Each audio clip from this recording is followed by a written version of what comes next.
របួចបានជនបរទេស290នាក់ដែលស្នាក់នៅនិងធ្វើការខុសច្បាប់នៅក្នុងខេត្តព្រះសីហនុ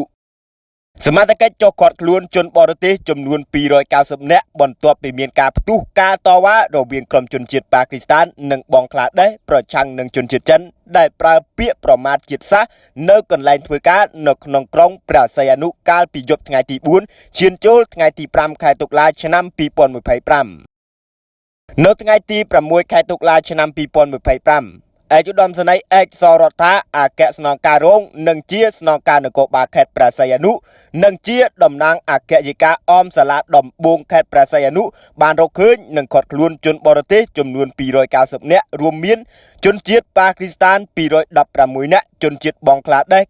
68នាក់និងនេប៉ាល់6នាក់ពាក់ព័ន្ធនឹងករណីស្នាក់នៅនិងធ្វើការដោយខុសច្បាប់នៅកម្ពុជាបើតាមស្នងការខេត្តព្រះសីហនុបច្ចុប្បន្នសមត្ថកិច្ចកំពុងស៊ើបអង្កេតបន្ថែមដើម្បីចាត់ការតាមនីតិវិធី